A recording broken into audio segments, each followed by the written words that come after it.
Hello everyone, আজকে আমরা তৈরি করব চার্টস ও গ্রাফস যা মাইক্রোসফট এক্সেলের ডেটা ভিজুয়ালাইজেশন ও অ্যানালাইসিস একটা ফান্ডামেন্টাল স্কিল সেট। মাইক্রোসফট এক্সেলে রয়েছে তিনটা বেসিক টাইপের চার্টস, যেমন পাই চার্ট, কলাম চার্ট ও লাইন চার্ট। এই গ্রাফস বা চার্টসগুলো আমরা লোকেট করতে পারবো আমাদের ইনসার্ট ট্যাবের এই চার্টস লেখা গ্রুপটাতে। তো শুরুতেই আমরা দেখব পাই চার্টটা প্র্যাকটিক্যালি কিভাবে কাজ করে। তো এইবার যদি আমরা জিয়াউর শামসের 4টা কোয়ার্টারের পারফরমেন্সকে ভিজুয়ালাইজ করতে চাই একটা গ্রাফ জেনারেট করে, আমরা সিলেক্ট করব আমাদের কলাম হেডিংসগুলো। মাইক্রোসফট এক্সেলে চার্ট জেনারেট করার আগে আমাদের সবসময় কলাম বা রোয়ের হেডিংসগুলোকেও ইনক্লুড করে নিতে হয়। এবার হেডিংয়ের ঠিক আন্ডারে এই রোটাকেও সিলেক্ট করব এবং ইনসার্ট ট্যাবে গিয়ে চার্টস গ্রুপ থেকে সিলেক্ট করব নিচের এই গোল আইকনটা। এই আইকনটা ইন্ডিকেট করছে একটা pie chart, and pie chart অপশনে গিয়ে সিলেক্ট করছি প্রথম 2D পাই চার্টটা। খেয়াল করে দেখো, এই পাই চার্টটা এবার আমাদেরকে দেখাচ্ছে যে জিয়াউর শামসের বেস্ট ফিগার্সগুলো হচ্ছে এই অ্যাশ কালারের থার্ড কোয়ার্টারটাতে। আমরা এটা আবার চেক করতে পারি ডেটাগুলোকে আরেকবার অ্যানালাইজ করে। ডেটা সেটে কিন্তু দেখতে পাচ্ছি শামস ক্লিয়ারলি থার্ড কোয়ার্টারে সিগনিফিকেন্টলি বেটার পারফর্ম করেছে then is first, second and fourth কোয়ার্টার। তো আরেকবার গ্রাফটা দেখলেই আমরা ওর সব কোয়ার্টারের পারফরমেন্সের ব্যাপারে একটা জেনারেল ধারণা করে নিতে পারছি।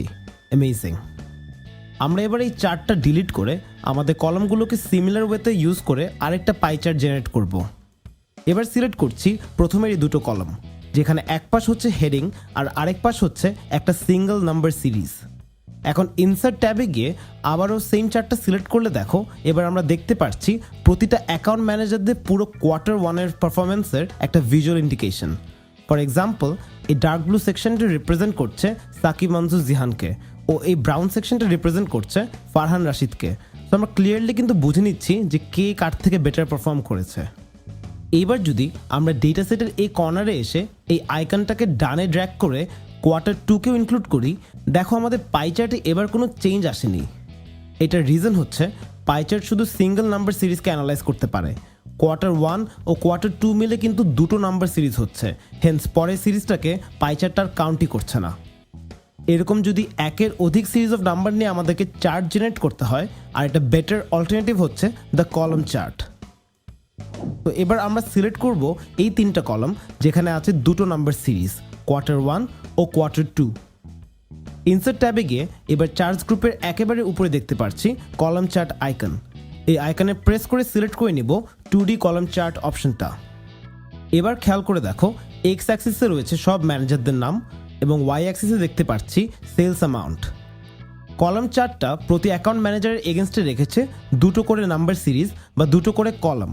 ফর এক্সাম্পল, জিয়াউর শামস লেখাটার ঠিক উপরে এই ব্লু বারটা হচ্ছে ওর কোয়ার্টার 1-এর পারফরমেন্স এবং এই অরেঞ্জ বারটা হচ্ছে ওর কোয়ার্টার 2-এর পারফরমেন্স। তো খুব ইজিলি কিন্তু বুঝে ফেলতে পারছি যে ও সেকেন্ড কোয়ার্টারেই বেটার পারফর্ম করেছে।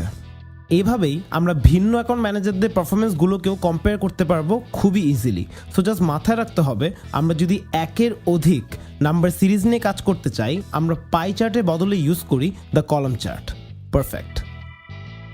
ফাইনালি আমরা এবার যদি জানতে চাই জিয়াউর শামস ওভার টাইম কেমন পারফর্ম করলো, বা আমরা অ্যানালাইজ করতে চাচ্ছি ওর পারফরমেন্সের ট্রেন্ড, ইন দ্যাট কেস আমরা ইউজ করব একটা লাইন চার্ট।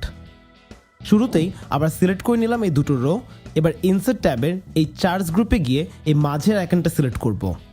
এখানে দেখতে পাচ্ছি একটা 2D লাইন চার্ট। এই অপশনটা সিলেক্ট করলে দেখো, এক্সেল খুব ইজিলি একটা লাইনের সাহায্যে বুঝিয়ে দিচ্ছে যে শামস প্রথম 3 কোয়ার্টারে ভালো করে থাকলেও হুট করে ফোর্থ কোয়ার্টারে ওর পারফরমেন্সটা ফল করলো। তো এইভাবে আমরা যদি কোনো ট্রেন্ড বা টাইম সিরিজ ডেটাকে অ্যানালাইজ করতে চাই, আমরা ইউজ করব আমাদের থার্ড বেসিক চার্ট টাইপটা, যা হলো একটা line chart. So this is all for this video. Next video আমরা শিখব charts resizing and move করার different সব ways. So thank you for tuning in and I wish you all the best in your journey to becoming an Excel expert. Have a nice day.